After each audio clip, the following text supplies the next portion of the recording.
Hi, welcome to Soul Searching. My name's Nikki Kleppel, and our guest today is Theresa Francomacaro. Welcome, Theresa. Hi there. Thanks so much for having me, Nikki. Love it. About a year ago, just before the pandemic, Theresa had told me about the Moth storytelling event, and it's something that was on my bucket list that I'd wanted to try. And she was the one who gave me encouragement. Even though I teach public speaking, I hadn't done that opportunity where you go and you tell this 5 minute story in front of an audience. And Theresa is the coach that I went to help me with my story. And many of us listeners are interested in improving our storytelling and presentation pieces. So, Theresa, why don't you share with us, what makes a good story? Oh, thank you so much for asking, Nikki. And it was so fun to be with you at the Moth. And those of you who don't know what the Moth is, check it out. They're even doing it virtually now. The Moth is a place where you can go and tell your story, given a theme, and they actually vote on them. So, and they get the winners go on to NPR radio. So it's sponsored through NPR. And what makes for a really good story is you want to engage your audience, right? It's always about the audience. So many times, have you ever listened to a story and you're like, where in the heck is this story going? Yeah. Right? You're like, I want to poke my eyeballs out. You're like, oh, will you please get to the point already? Right? So there are what I've come to notice, and one of the things that I have done a lot of research around is that there are 5 neurological responses inherent in any good story.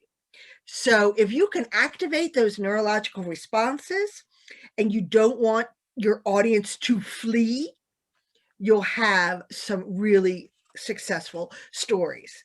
So you might be thinking, Theresa, what the heck does Yeah. flee Give have to us do the with it? five, right? Yeah. So if you think about the mnemonic flee, FLLEA. So there are 5 neurological responses inherent in any good story: fear, love, longing, empathy, and action. So, given the space that your audience might be in, you want to move them along. So, for example, let's think about fear, right? We're all in this mode of pandemic or what have you. And I don't know about you, but have you heard a lot of, oh, how to be productive? I mean, I'm sure there are a lot of managers out there that are listening that are like, oh, we got to get my team moving along, right? So if you've got somebody that's in fear mode, they might have a hard time focusing. So you might need to tell a story that's going to release cortisol so that they can focus. So cortisol is a neurological response that we get to our fear receptors. So we want to fight, flight, freeze, or fawn, like, oh, everything's great. So cortisol is not always a bad thing. Sometimes it's a really good thing. So if you know your audience is in fear, tell a story that's going to release cortisol to help them focus. Hmm. So that's one. So then you might be thinking, oh, love. Oh, love. Oh, I think, oh, I'm in love with you. So if you can get your audience to fall in love with you, that's going to be a really good thing, right? Think about your your response when you buy something over and over and over again. You fall in love with it, right? There's a reason why sex sells, right? Because we have the release of dopamine. So that's also why we might get addicted to our phones. So if you know your audience is feeling lonely, or oh, they're anxious, or they're sad, they're lonely, they need to feel loved, tell a story that's going to release dopamine, and you'll get them coming back again and again and again. um, the next one, fear, love, longing, that's the other L. So knowing right now in this world that we're in, we might be feeling really depleted, or we're longing for some serenity, right? So you want to maybe tell a story that's going to release serotonin. Serotonin is that neurochemical we get. Sometimes I get it when I eat a big bowl of pasta. So you're like, ah. So if you know your audience is feeling a lot of longing, you might tell a story that's going to release serotonin to kind of get them to calm down so they're not so anxious. So we got fear, love, longing. Now the E is empathy. So empathy is a great way to get your audience to release oxytocin. So in other words, if they're feeling really disenfranchised or if they're feeling really out of it, tell a story that might release oxytocin, and you'll get them to be like, oh, she gets me. Neurochemically, oxytocin is sometimes referred to as the mirroring chemical. And then last and certainly not least is this idea of the A, which is adrenaline.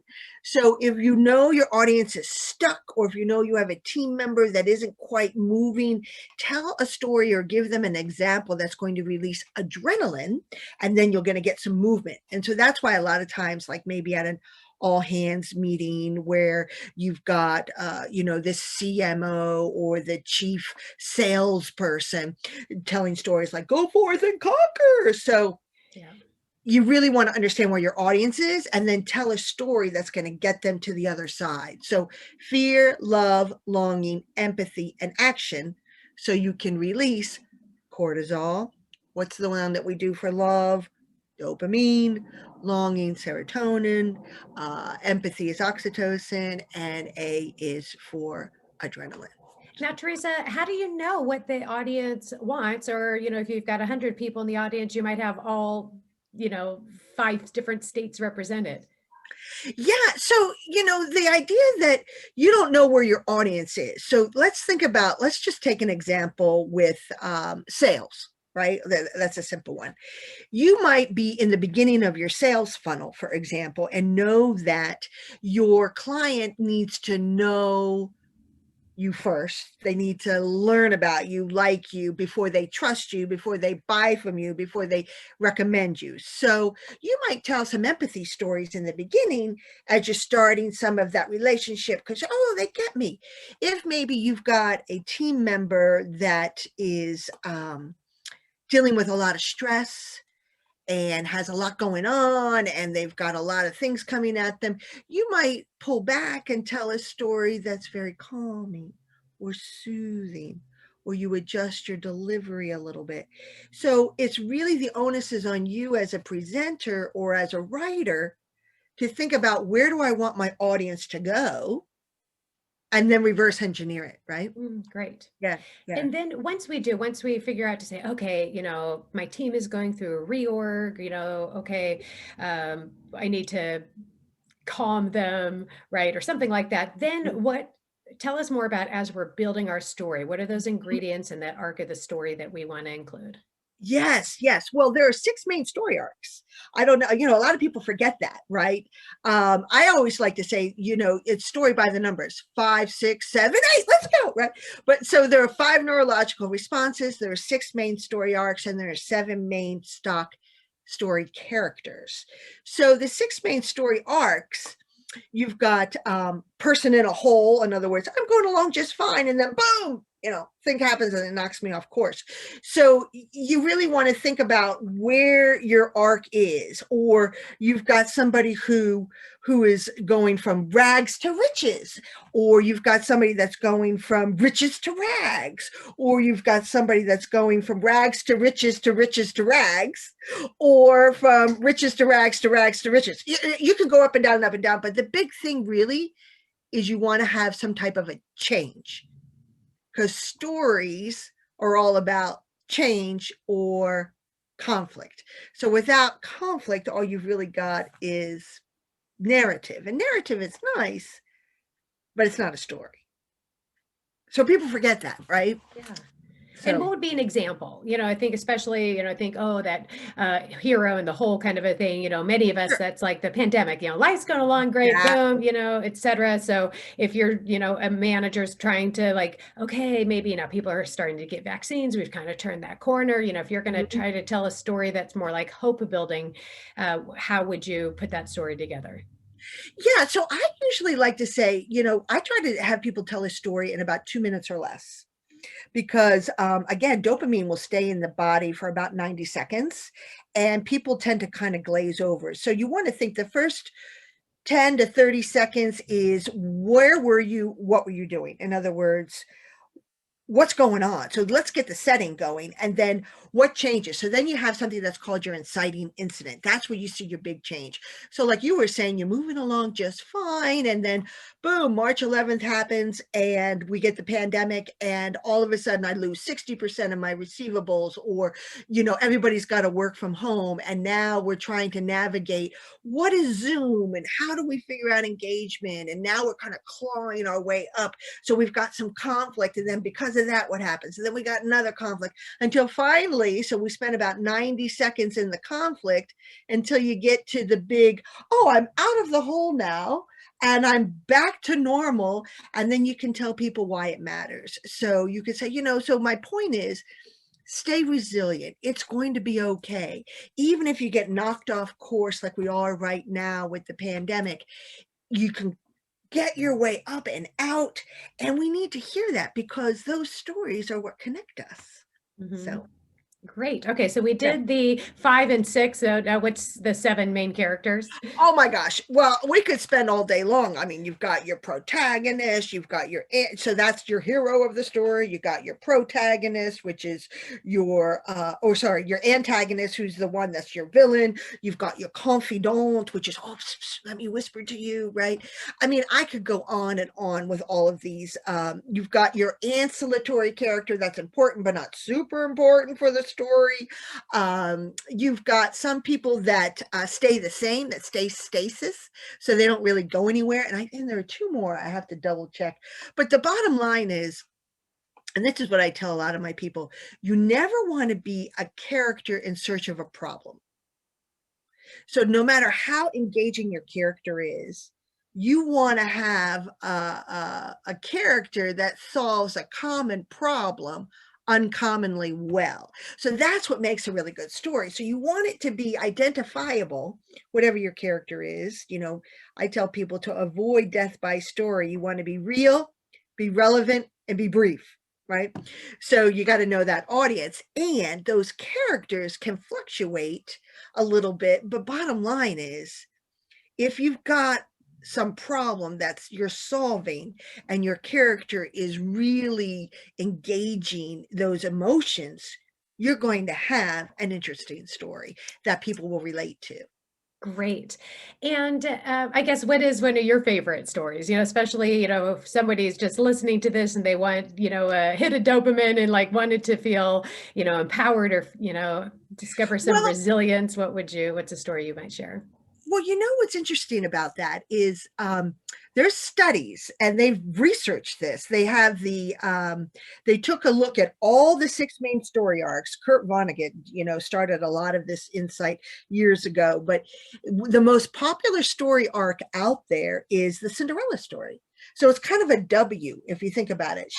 She's going along just fine, and then boom, her family dies, and it goes, her mother dies, and the father marries somebody, and she gets to go to the ball. So then she's rising up, right? Oh, but she's got to go home, and she misses the prince, and the clock strikes 12, and she loses her slipper, and then she's not allowed out of the house anymore. But then the prince comes to her house, and he finds her, and she puts the slipper on, and she rises again, and they're happily ever after. So that W is the most popular story arc out there. So you might see it like boy meets girl, boy and girl fall in love, boy and girl break up, boy and girl get back together, boy and girl live happily ever after. I mean, there's a reason why people use that arc.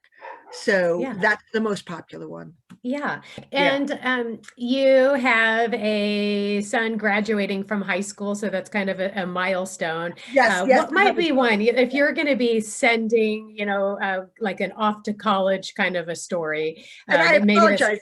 My dog is in the background. So Oh, I'm yeah, the sorry. ancillary character. It's fine. We all Yes, do. We're all working the from home. ancillary character. We don't need to bother about him. No, no. So if you were to do like a graduation story, what is one that's like, starting your life, heading out? What would be a story that you would tell, either from your own life or from a client or something that? Oh yeah, that's really cool. I love that idea about going off to college, or the big change, right?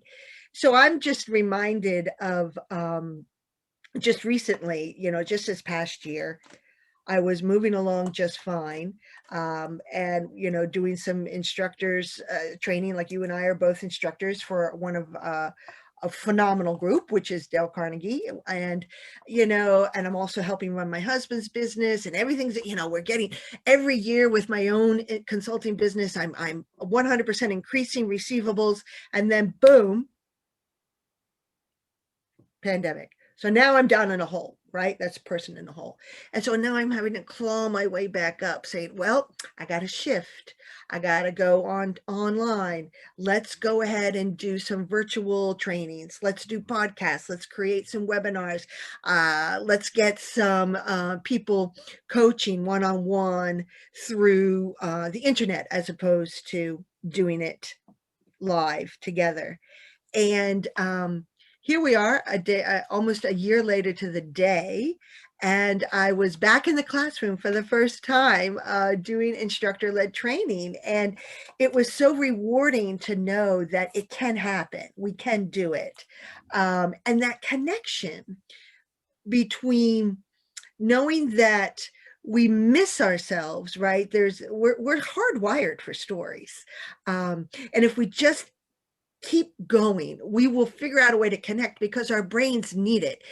You know, we've been telling stories for thousands of years, and our brains will actually process information 22 times better when we wrap our message in a story, as opposed to facts or data alone.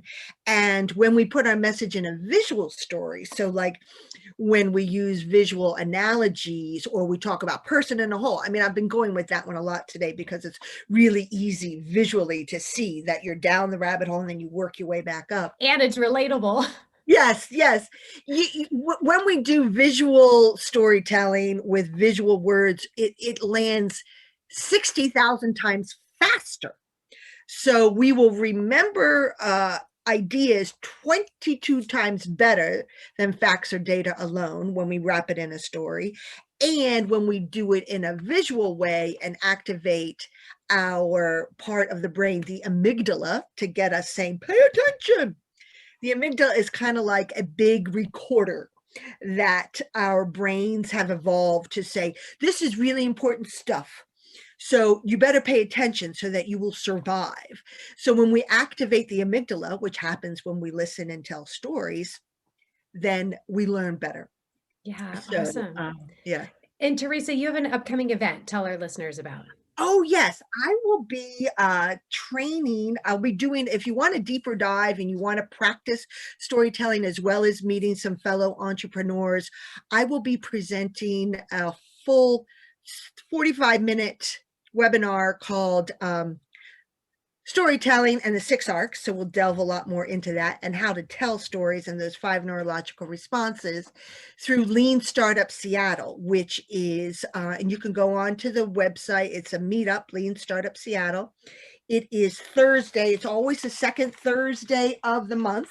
So it's Thursday, May 12th, I believe, at 5:45 p.m. Pacific Standard Time. Nice. I'm also going to be part of the learning and training development community.